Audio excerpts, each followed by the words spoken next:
How does an illegitimate boy, scorned as a bastard, rise to conquer a kingdom and reshape an entire nation? This is the story of William the Conqueror, a man whose ambition, cunning, and iron will forever alter the course of history. Picture this: a battlefield shrouded in chaos, with William leading his knights in a clever, desperate maneuver that changes the fate of England forever. Stay tuned, because what happens at the Battle of Hastings is only the beginning. William was born in 1028 in Normandy, the son of Robert I, Duke of Normandy, and a tanner's daughter named Herleva. Despite his illegitimacy, William inherited a strategic duchy in a region critical to European politics and trade, setting the stage for his future ambitions. His illegitimacy earned him the nickname William the Bastard, and as a child, he faced constant threats to his life. Rival noblemen sought to take advantage of his youth and seize control of Normandy. Recognizing that a child duke with questionable legitimacy presented an opportunity to challenge authority. But even as a boy, William showed remarkable resilience. By the time he was a teenager, William had not only survived multiple assassination attempts, one night when loyal servants smuggled him out of a castle under siege, but had also begun to assert his authority. These early struggles shaped him into a leader who could outmaneuver his enemies and inspire loyalty in his followers. He built alliances, crushed rebellions, and grew into a formidable military leader. Yet his journey to power was far from over. There was a distant throne calling his name, but he'd have to fight to claim it. But how does a boy mocked as a bastard go from defending his dukedom to becoming the most powerful man in England?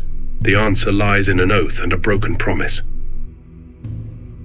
The turning point came in 1066. Edward the Confessor, King of England, died without an heir. William claimed that Edward had promised him the throne years earlier, possibly during a visit to Normandy in 1051, when William provided military support to Edward. This promise, however, was overshadowed by Harold Godwinson's swift coronation, which William viewed as both a betrayal and a direct challenge to his authority. Tensions escalated as Harold, backed by the Anglo-Saxon elite, prepared to defend his claim, setting the stage for an inevitable and dramatic confrontation. This was more than a slight to William. It was a declaration of war. With the Pope's blessing, signified by a papal banner that framed William's campaign as a holy endeavor, and an army of Normans, Bretons, and Flemish warriors, William prepared for one of the most daring invasions in history. Crossing the treacherous English Channel with a fleet of approximately 700 ships, he landed at Pevensey on September 28, 1066, securing a strategic foothold on the southern coast of England. On October 14, 1066, at the Battle of Hastings, William's forces clashed with Harold's army in a maelstrom of chaos. The air rang with the deafening clamor of swords meeting shields, while arrows darkened the sky like a storm. Norman cavalry charged repeatedly, only to be met by Harold's impenetrable shield wall. The battle teetered on the edge, a brutal contest of strength and strategy. Then, in a bold and calculated move, William's forces feigned retreat, luring the English into disarray. When Harold was struck by an arrow, some say in the eye, the tide turned decisively. William emerged victorious, earning the title that would define his legacy, William the Conqueror. But conquering a land is one thing.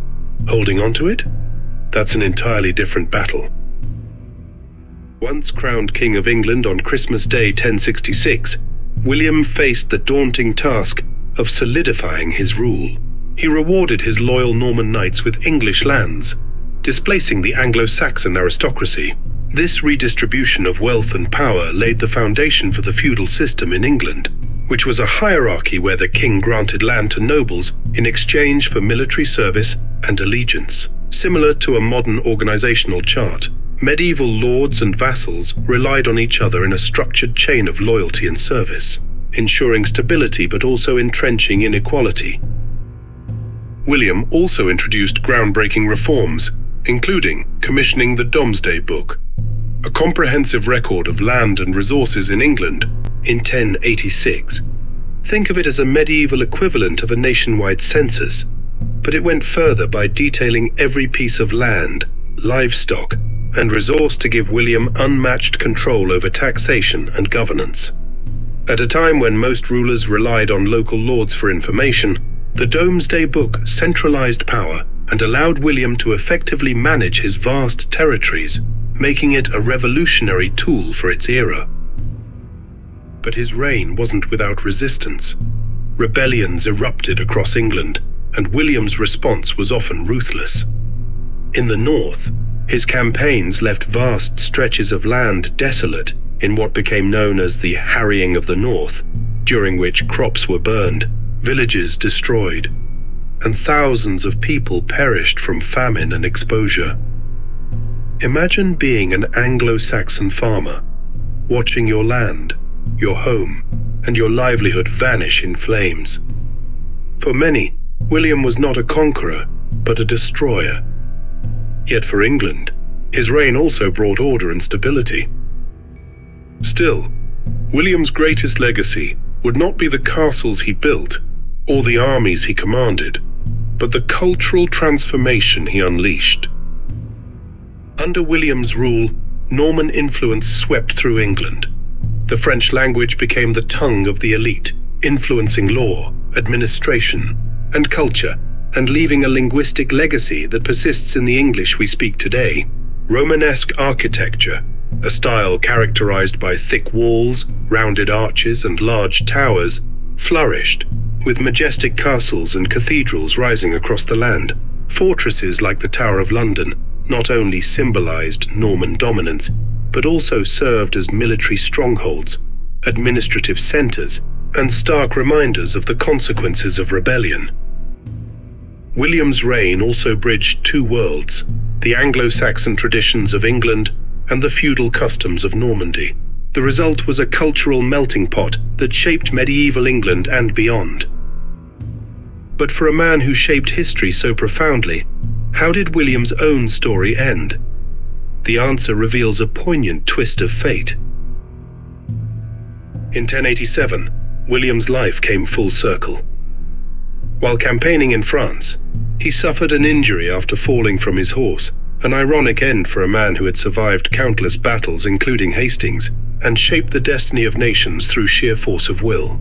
The Conqueror, who had once stood invincible, was ultimately felled by a simple accident, a humbling reminder of mortality even for the most powerful. The once mighty Conqueror lay dying, and in his final days, his kingdom began to fracture. His eldest son, Robert, inherited Normandy, while his second son, William Rufus, took the English throne, sparking sibling rivalries that would ripple through the dynasty for years to come. As William's body was laid to rest in Caen, his legacy was already etched into the fabric of history. He was a man who rose from obscurity to alter the destiny of a nation, a legacy of ambition, resilience, and transformation. So, was William a hero or a tyrant? Perhaps he was both. But one thing is certain, without him, England would never be the same. If you found this story of ambition and conquest fascinating, don't forget to like this video and subscribe for more dramatic tales from history. And remember, every great story has a beginning, but it's the journey that keeps us captivated. What historical figure should we explore next? Let us know.